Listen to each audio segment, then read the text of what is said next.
السلام علیکم دوستو، اگر آپ ہمارے چینل پر نئے ہیں تو سبسکرائب ضرور کریں تاکہ ہمارا اور آپ کا تعلق قائم رہے۔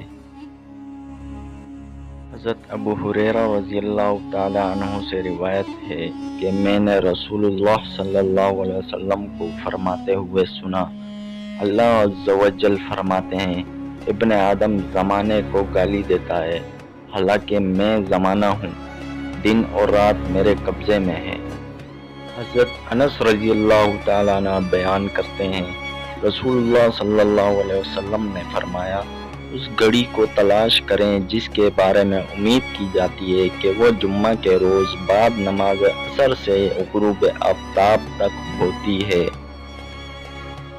حضرت عائشہ رضی اللہ تعالیٰ عنہ سے روایت ہے کہ رسول اللہ صلی اللہ علیہ وسلم نے فرمایا، اللہ تعالیٰ کے نزدیک سب سے بڑھ کر بغض کے قابل وہ شخص ہے جو سخت جھگڑالو ہو۔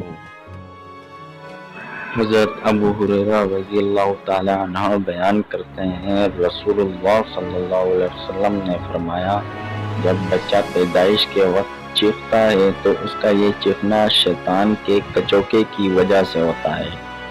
شیطان کے کچوکے کا مطلب شیطان کے پنجے کی وجہ سے ہوتا ہے۔ حضرت ابن عمر رضی اللہ تعالیٰ عنہ نبی صلی اللہ علیہ وسلم سے روایت کرتے ہیں، آپ صلی اللہ علیہ وسلم نے فرمایا، تم سوتے وقت اپنے گھروں میں آگ کو جلتے ہوئے مت چھوڑو۔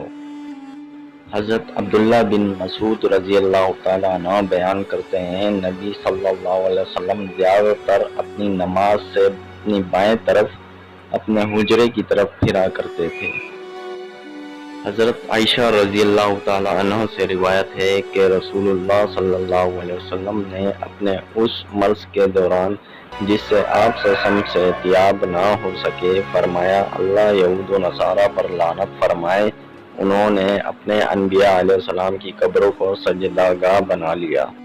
حضرت ابو سعید خدری رضی اللہ تعالیٰ عنہ سے روایت ہے کہ ابن سیاد نے نبی صلی اللہ علیہ وسلم سے جنت کی مٹی کے بارے میں دریافت کیا تو آپ صلی اللہ علیہ وسلم نے فرمایا، نرم و ملائم سفید خالص کستوری ہے۔ اپنے دوستوں کے ساتھ شیئر کریں، صدقہ جاریہ کی نیت سے۔ شکریہ۔